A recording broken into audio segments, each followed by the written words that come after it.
welcome everybody. Appreciate you coming today. We've got a great panel, great topic on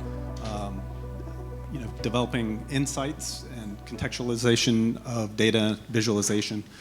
We've got a great panel, so I want to start off with some introductions. So first of all, my name's Kurt Black. I'm an adoption manager here at Tulip, which means I am a project manager, and I work with clients during the implementation and deployment of Tulip. And I'll let you guys introduce yourselves. So why don't you tell a little bit about your company, your role, and what you do there. So Alex? Sure. I'm Alex Click, Senior Engineer at Protolabs in our injection molding facility in Rosemont, Minnesota. We're more or less a digital manufacturer. Customers will upload their CAD models to our platform. We take those models and our software analyzes those, gives a DFM analysis feedback to the customer, so that will inform them of any changes or recommendations that they have. And then essentially, once they order, it's a matter of days before you get your order. So we can go anywhere from essentially a 1-day expedite to our standard lead time of 15 days, and kind of anything across the spectrum there. So we do injection molding, CNC milling, 3D printing, sheet metal, and we have a broad network across the globe that really broadens our portfolio. Yeah, thanks, Kurt. I'm Kevin Kidd, Director of Software and Analytics at RFK Racing. For those of you who may not know who RFK Racing is, we are a NASCAR Cup Series team based out of Charlotte, North Carolina. We've been in the sport for over 35 years, one of the most successful organizations to do it over that time.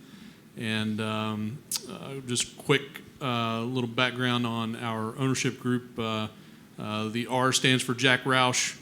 Jack is kind of a stalwart in the automotive community, and really that's ever expanding into all kinds of different industries these days with his parent company, Roush Industries. The F stands for the Fenway Sports Group. So if you've heard of the local team here, Boston Red Sox or the Liverpool Football Club, that's who the F is for us. And the K is Brad Keselowski, and Brad is an owner-driver of our 6 car and kind of leads up our competition efforts from a day-to-day management standpoint at our organization. Hi, I'm Dan Farrow. I work for Stanley Black Decker. I am in the UK branch where we manufacture blades, chisels, plastic storage, lawn mowers, things like that. I've been with the company for 7 years, working mostly with Tulip. So it's really great to be here. Thank you, Kurt. Yeah, great to have all of you.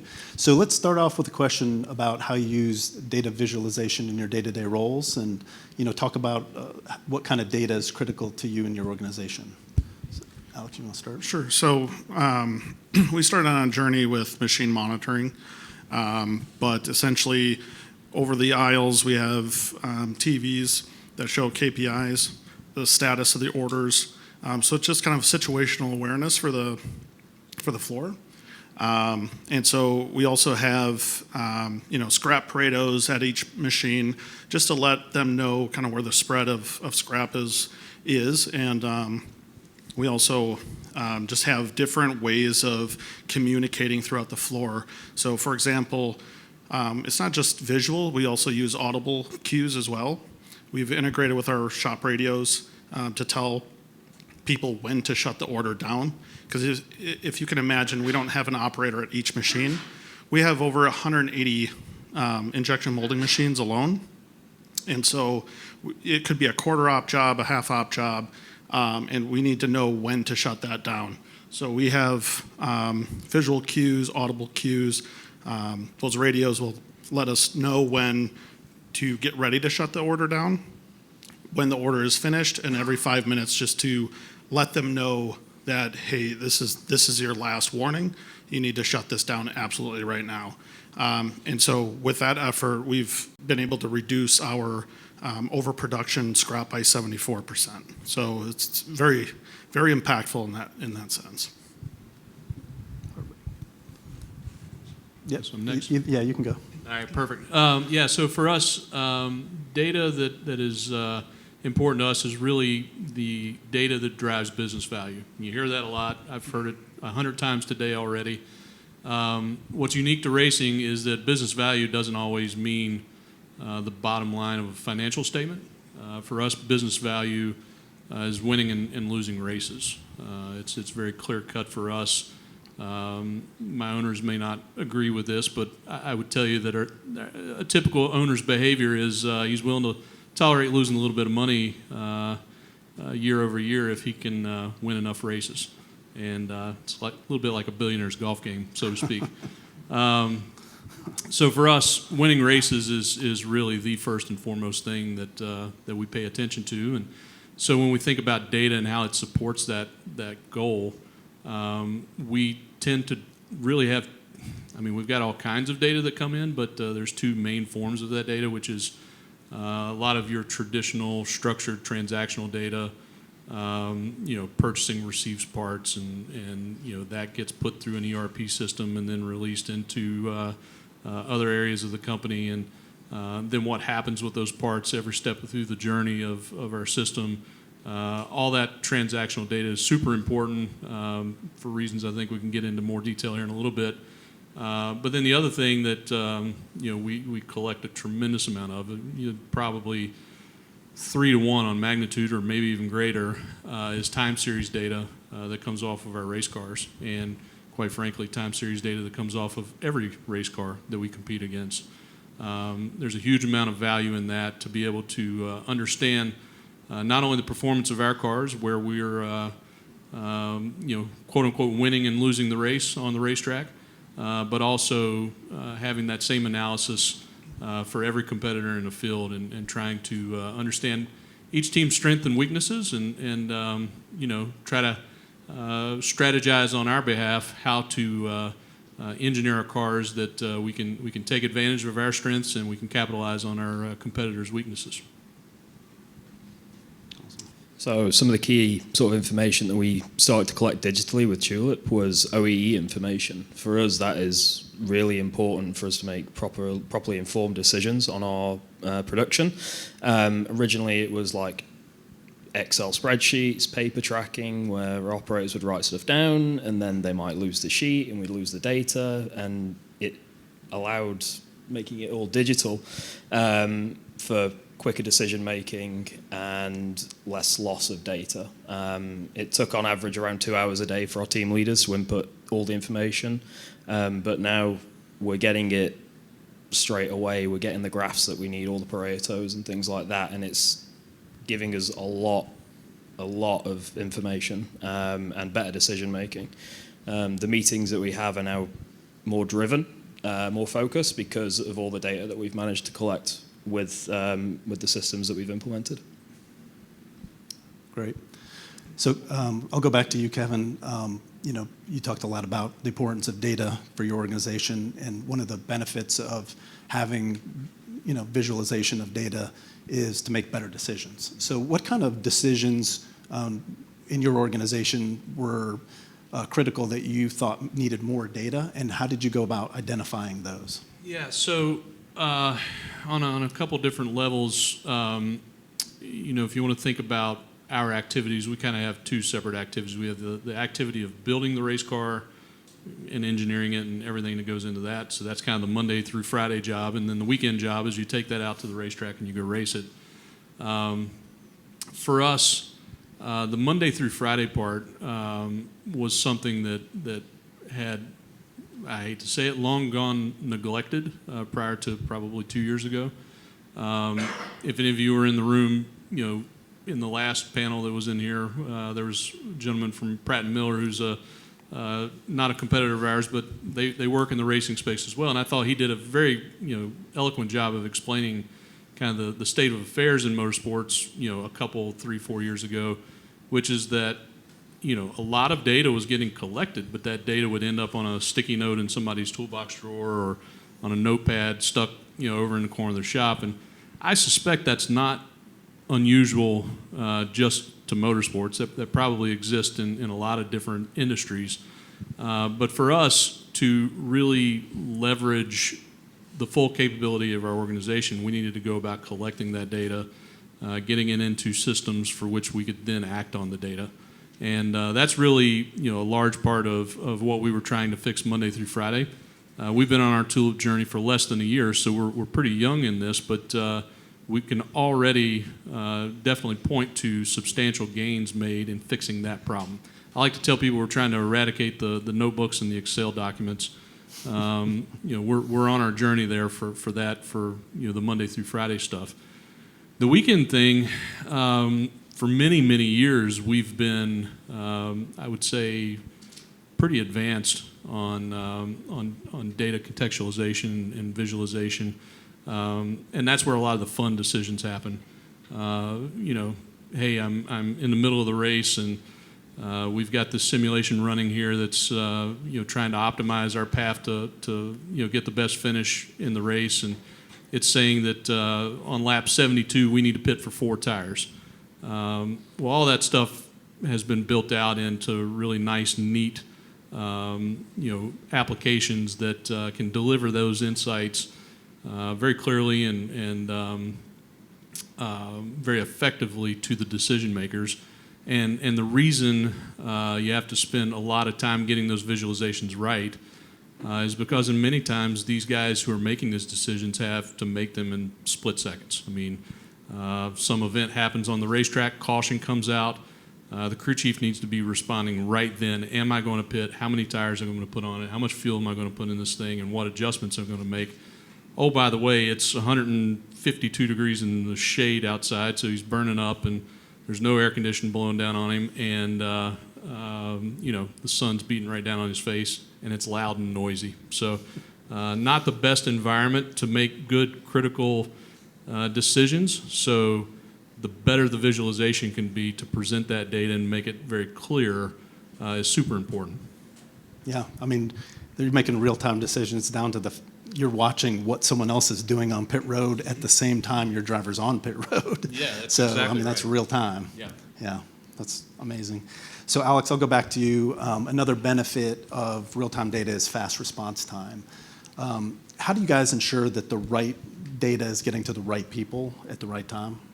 Right. So in addition to the radio calls that we made, first it started with emails, which, as not everyone's at their desk at the time of receiving that information. We were still able to drive it down 30%.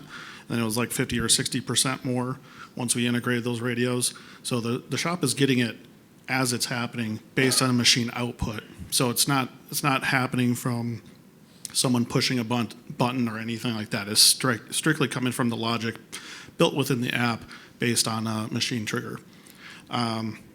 We have things like previously we used to have to walk the floor and make sure that there was any boxes that were filled and ready to go. They would have to walk the floor and pick them up. We integrated with that role, and the app that you saw earlier, that they push a box and it actually lands on someone else's app, on someone else's queue. So instead of going to find the work, we're telling them where the work is and when it's happening, and then information about that box, so they know what to do with it. Similarly, we just have like a master part that we have that the customer signs off on. And so sometimes we have to look for it. Sometimes it gets misplaced. And so at the front end of the order, we ask them to verify that the part is there. And if it's not, it sends an email, lands on someone's queue, lets them know to go look for it. And then if they can't find it, it goes to quality, and they have some actions corresponding with that. And so previously, we would have to run at risk, and sometimes we're halfway through the order and we're running at risk, and then that's just not a good situation to be in. The customers are expecting us to perform at a certain level, and so we've actually gotten ahead of that. So instead of having a 90% retention rate of that part, we've actually been able to hit 99.5 consistently percent. And so it's just been a lot better retaining it, getting ahead of it, and not running at risk. That's great. All right, Dan, I'll ask you, so real-time data kind of really helps you tell whether you're winning or losing in a real-time basis. What kind of dashboards are you guys using, and how's that help align your teams? Yeah, so the main one is our like production dashboard. On there, we can see the OE in each of the metrics, so availability, performance, and quality. We have targets set on there, whether if it's below target, it's red, above target, it's green, that type of thing. You can click into that, you can find out all the information you want under those metrics, and we have graphs in there like Pareto's versus downtime, hour by hour tracking charts to see if that hour we did good or bad. Any sort of graph that we can get in Tulip, we are using somewhere on this dashboard to give us the most information we can. Whilst, the dashboards and the graphs are good, sometimes we do just need hard numbers on there as well. So we integrate just having some number format to make it easier for people to then, do some more analysis if they need to. But yeah, so this is an example of those dashboards that we use on a daily basis. On a Monday, we'll have a OEE meeting in our TK area where we review this dashboard. We'll identify the biggest problems that we had, what we're going to do better this week, and go forward from there. So it's really revolutionized the way that we host meetings and identify problems within the value streams. Yeah, it's cool. I've been to several of the sites, and I know you have some colleagues here, and it's cool to watch them all huddled around, these monitors looking at real-time data instead of using the old whiteboard. So it's very cool seeing them use the real-time data. Okay, so I'll go back to you, Dan, with another question. Okay, we're going to talk about contextualization now, and having access to the adjacent data. So pulling in data from machines and people and everything at the same time. Really gives you more insights and so forth. Like, can you give an example of how you've used contextualized data to identify and investigate an issue? Yeah, of course. So the screenshot you can see here is from our machine monitoring system on our compressors. So it's all about the energy usage on those machines. We've been monitoring it, I believe, since the start of June, and we noticed like a considerable trend. So we were quite high in energy usage, and then our apprentices, because of this data that we had, went in, plugged all the air leaks that we had, and we started to see a drop in the energy usage. And then highlighted there, we can start to see a peak again. And at the time, we didn't know what it was. We did some investigation, and we'd actually brought a older piece of equipment back online, and that was giving us a major like air leaks and all that type of stuff. Hence why we took it offline again, and then the energy usage dropped. We wouldn't have been able to see that before because we had no way of tracking either like the compressed air or the energy usage or any sort of machine features until we implemented a Tulip system that let us do that. Otherwise, it would be like you would have to wait a month for the energy bill to come through and then try and figure out, okay, the energy bill was this. We know we use the compressors like for this many hours, so it's maybe this percentage of the bill goes to the compressors. But now with this, we can see real time exactly what problems are happening. If there is any problems, how can we go about solving them?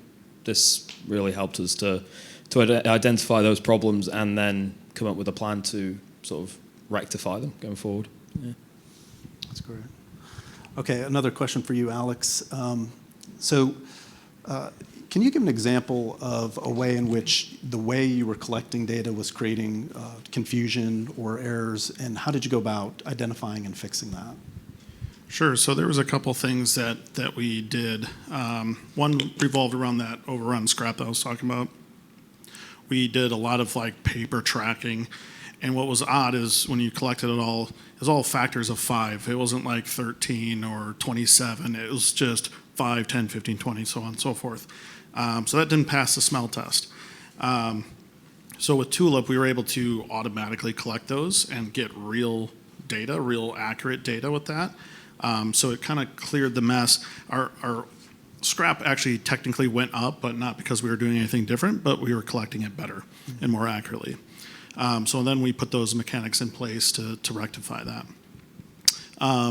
But once we did that, we were able to start attacking other categories that kind of rose to the top. So it kind of paved the way for focusing what your effort should be.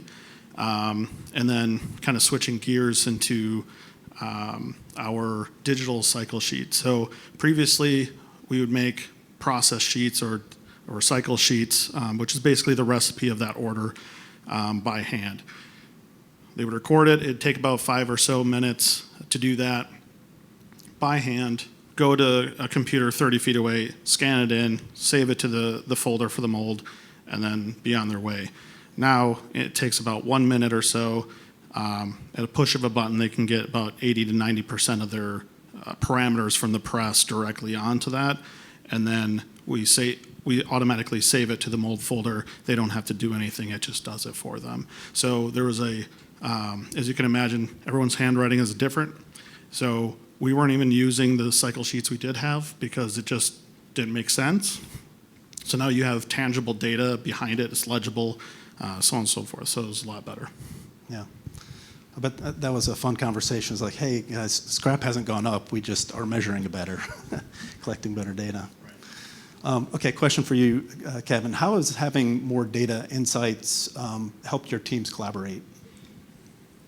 I have a saying that folks around me at the shop hear all the time. They probably get sick of hearing me say it, but it's the right data at the right person at the right time. That's what makes meaningful impact to decision making. And so for us, what's been really fun to watch as we have grown this system out over the last 12 months and got it in the hands of more users, there are folks who previously would not have touched data at all in our company, and these would have been the ones maybe, I guess technically they're touching it. They're making their sticky note and putting it in their toolbox. But being the recipient of data that's been generated throughout the company to be able then to act on it and make decisions, there are folks that previously didn't have that opportunity that now have it. And a good example I can give of this, we probably about 2 months ago rolled out a workstation. And it's beyond the scope of this conversation to explain what this thing does. It would take too long. But basically, incoming parts, we go through this massive process of collecting every stupid piece of information off the part that we can. Most of that's driven from some of the regulatory stuff that we have to do with NASCAR. But all this data is collected, and it's put into our databases. We're using Tulip to collect a large portion of that data. And we got all this rolled out. One particular technician in our facility handles, body components, anything that makes the car look like a Ford Mustang. So he's the guy that's onboarding all these parts through the system.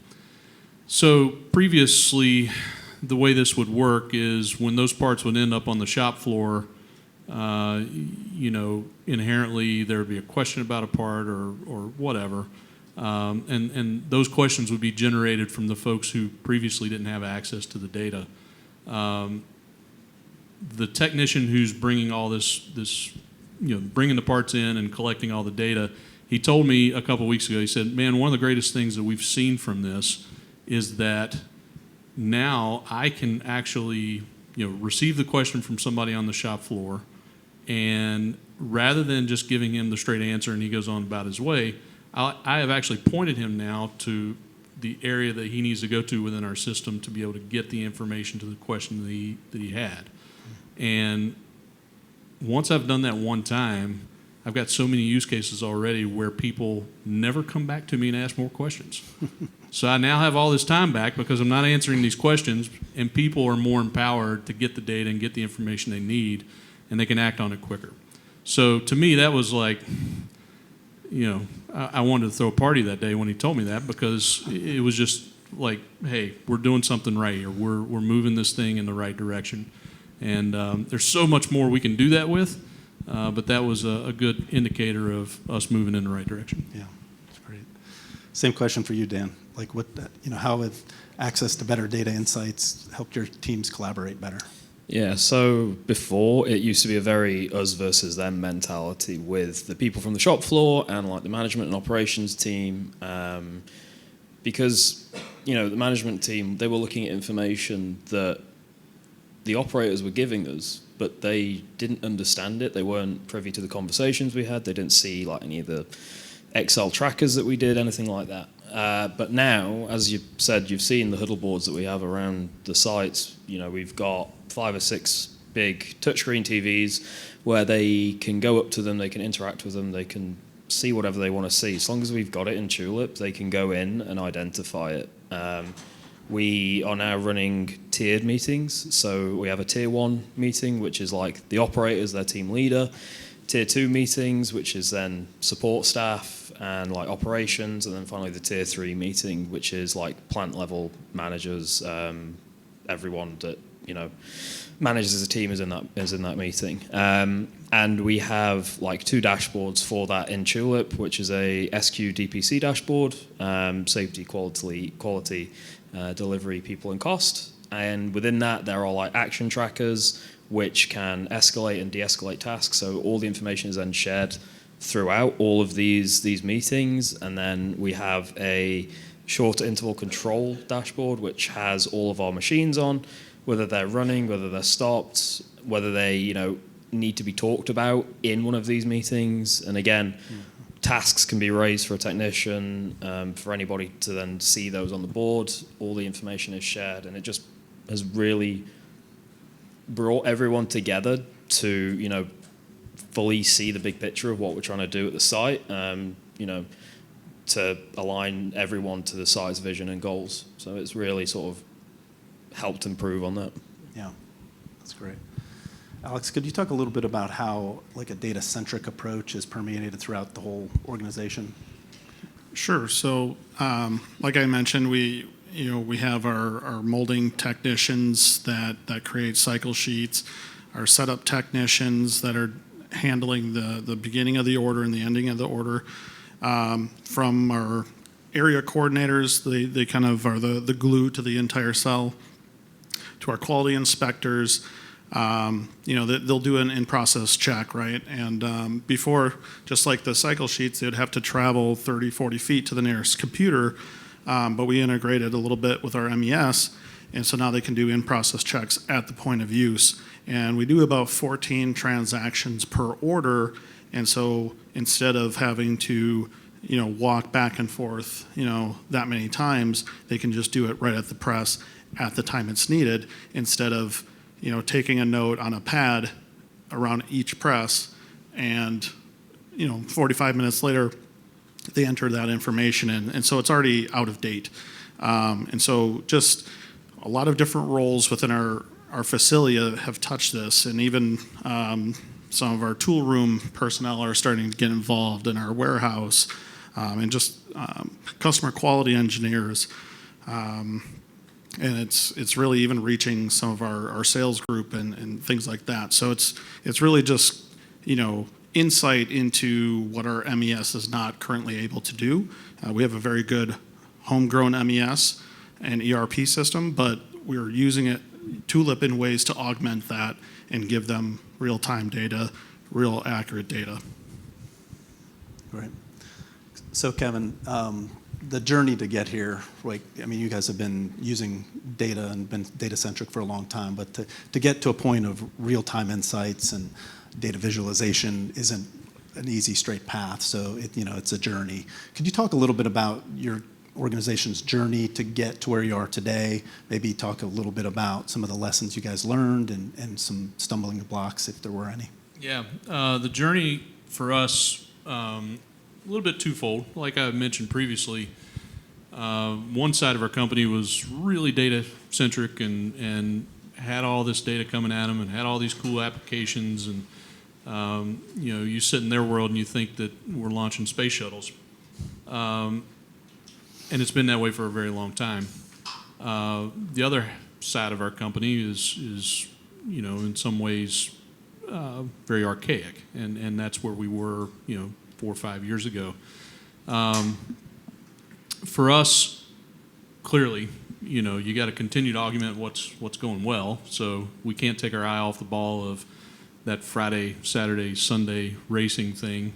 So we have to continue to build tools and give those guys the best of the best. but we really have to roll our sleeves up and get after this other side of the company that just needed all this help. And that's what it was. It was kind of starting from square one, saying, all right, what data do we value the most that's going to help our operations, and how can we go about collecting that data in a very efficient manner, or at least more efficient than what we're doing today. And then let's start down the path of doing that. It sounds very simple. Obviously, for probably everybody in the room, it's much harder than it sounds. For us, where I think we shine in motorsports in general, is we don't spend a tremendous amount of time planning every little step along the way. That will get you in trouble because our sport moves ridiculously quick. Most of the agile folks couldn't keep up in our world, if I'm honest. We like to tell those guys to hold our beer and watch us work. It moves very fast. And if you know anything about motorsports, that's kind of a common theme throughout the whole thing. And so for us, we don't spend a lot of time on the front side planning the journey. We just know that the journey is there and we got to get started. And so we'll set some high-level targets. Hey, we're trying to fix this problem, or we value this data source. Let's go leverage it and make the most out of it. Once you very quickly establish those things, then you go and you just unleash the full fury of your resources to go make it happen. In doing that, you learn lessons along the way, and you're going to make mistakes, but you try to fail fast and learn from those things, and just rapidly evolve. And most importantly, get solutions on the shop floor. Not 99% solutions. We're very comfortable in a lot of cases getting 80% solutions on the shop floor and starting to get that feedback so we can continually iterate on them. And then another element of the journey that's very important is to know when to cut bait and run. Like, hey, this isn't working. We've got to just stop and move on to the next thing. It's real easy in motorsports. It's kind of like climbing a tree, and if you go down the wrong branch, you're not going to get as high up on the tree as you thought you could. You've got to recognize that you went down the wrong branch, back up, and then head up the trunk. And that's a really critical part of our business, and you always have to kind of have your eyes wide open to when you head down that wrong branch and you need to turn back. So these are all lessons that I think motorsports shine, quite frankly, with. I think it's something that our industry does well typically. And, I don't think it's unique to us. I think a lot of industries deal with this. We just happen to have a pretty bright spotlight shine on us all the time for our successes and our failures. Yep, agreed. Alex, I have a what-if question for you. So let's say you have access to the best data gurus out there. Connectivity isn't an issue. What are the further ways you'd like to enrich the data you guys already have to get even more insight?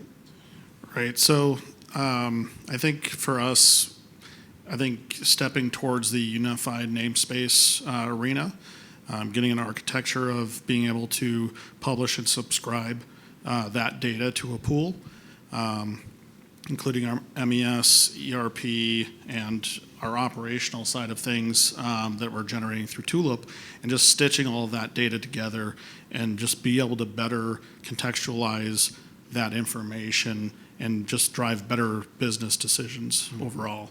And then I think the second piece for us would be, I think the machine learning aspect would be huge for us. So we are a high mix vendor for people of thousands of different types of resins and colorants, a lot of different unique and challenging geometries within the tools, and even configurations of those injection molds. It's kind of a scheduling challenge, and to be able to train a model to look at those unique recipes of this mold can run here with this resin and so on and so forth, we'd be able to get better at that and utilize the shop floor a lot more efficiently. I think that's where we could really gain a lot of value. Yeah.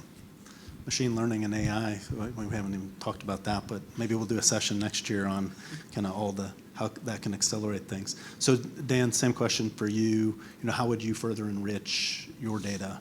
Yeah, I would have to agree with like the machine learning and AI aspect of it, because it is, becoming more and more used in everyday life, and it would just make people's jobs a lot easier at our place, especially for like scheduling of machines and all the planning aspect for it. It would just, all the past data that we already have on the Excel sheets and all that type of stuff, we can use that to make an algorithm, and then we don't have to worry about planning anymore. But I always get worried when introducing something new as a new system, because our facility is with people who are used to paper, they're used to using an Excel sheet, they don't really fully understand the whole digital evolution of things, so I don't want to throw too much at them at one time, which is why some of our systems have taken a couple of years to roll out fully, where we've slowly drip fed the things out and all the features out to them, and now we've gotten to where we are today. So I would say that keeping everything as small as possible to start with, and then we bring in the bigger guns for it. Yeah.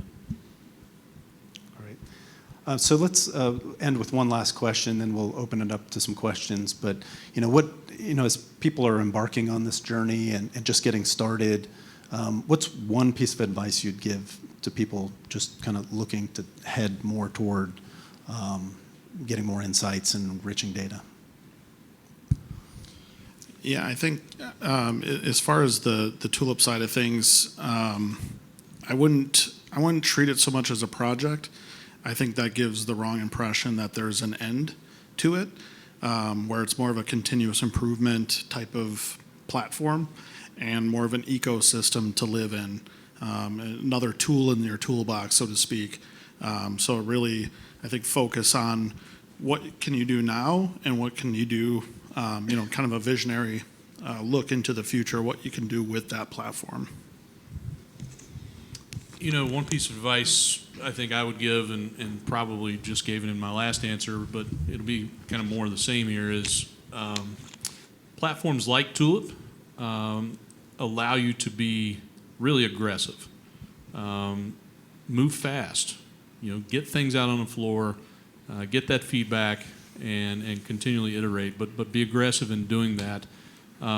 Obviously, you have to weigh any kind of risks that come along with introducing new things, and the beauty of a platform like Tulip is that you can keep these new projects.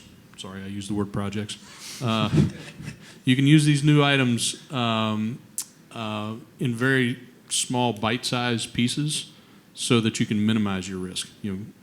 Hey, we want to kind of go tackle this little problem that we're dealing with.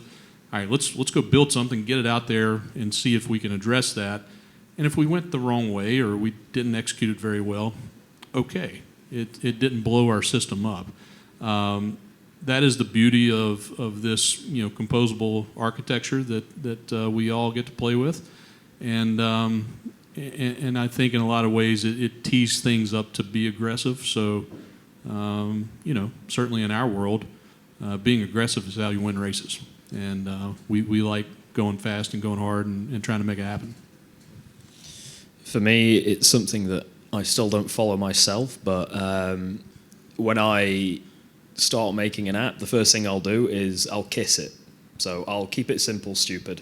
So if it's simple for me, then it should be simple enough for people on the floor to use, and everyone will use it. It'll get more engagement from people, rather than a complex system that doesn't get used, or you iterate, and then you just take a bunch of stuff out because it's become such a complex beast that people don't know how to fix it or how to interact with it or anything like that. So yeah, I'd have to kiss it to keep it going. Kiss it, okay. Those are all great pieces of advice. So I want to thank all three of you for being here. I really appreciate it. This has been super insightful. You guys good with taking some questions? Let's do it. Okay. Does anybody have some questions, and maybe you can introduce yourself? And yeah. Question about machine monitoring and your kind of OE calculations. Did you guys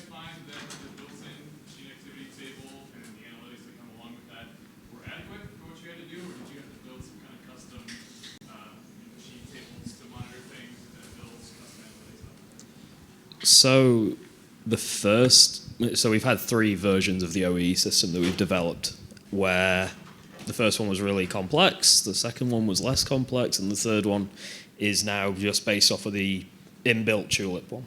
And you could go down the route of, doing your own OEE system like what we did, where we, did our own calculations, made our own graphics, made the tables for how we wanted it. But, it's all already in there with Tulip, and if you got it set up, you could have it running within a day, whereas ours took a couple of months to have an application ready for doing it. It provided more information with our own version than what the Tulip one has, but the Tulip one's probably more stable than a custom one that you make with, the application.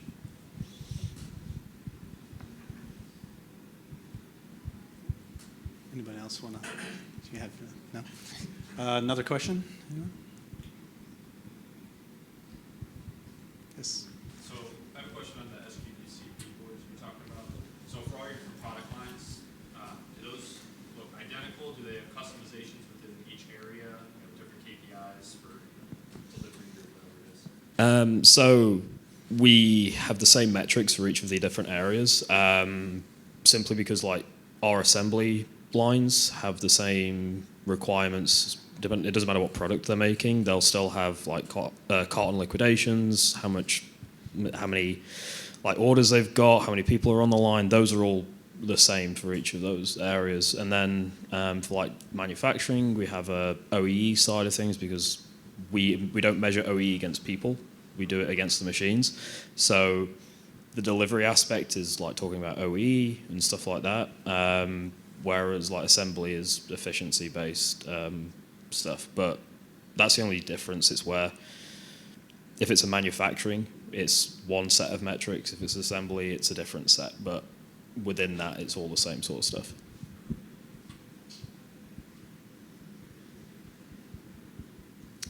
Any other questions? Oh, Zach, yeah. I heard from earlier, fail fast. And so, Kevin, you mentioned, your data come down to winning or losing a race. So sometimes there may not be an option to fail when something is at stake to that level.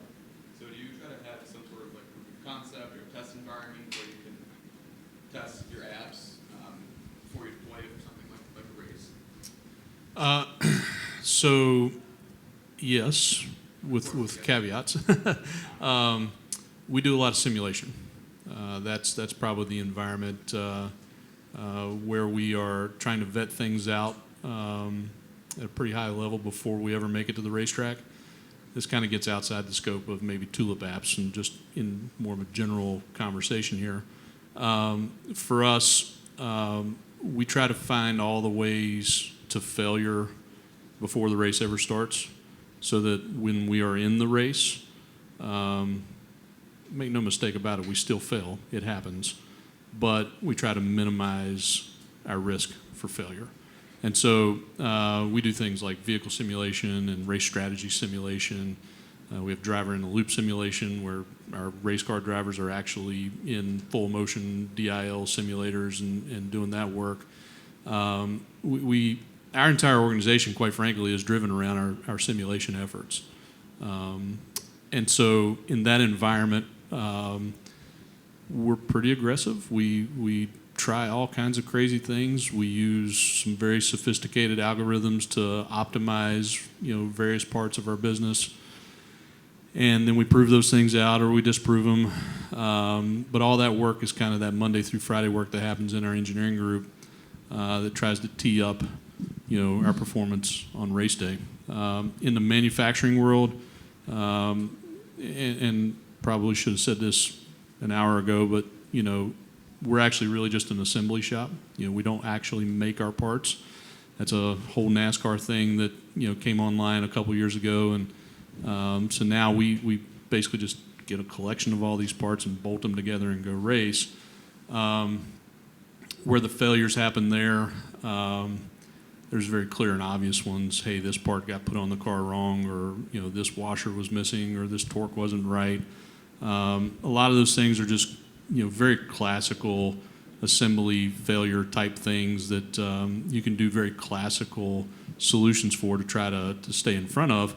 But we also like to say it's never a failure or never a problem until it makes it to the racetrack. So we're always trying to catch those issues before we ever load the car up and send it on its way. We have some systems in place, again, kind of back to that simulation environment where we'll take a race car and put it on our chassis dyno, and we'll make laps around the racetrack on the dyno as a fully assembled vehicle prior to it ever loading up and going to the racetrack. And that is a kind of our last line of defense around making sure that we can reduce our mechanical failures. But if we find something there, we're not out crucifying people over it. We're fixing the problem. We're addressing it for future builds, and we're moving forward. Very interesting. Yep. Anyone else? Okay. Well, thanks, guys. Appreciate it. It's been a great session. Thank you, guys.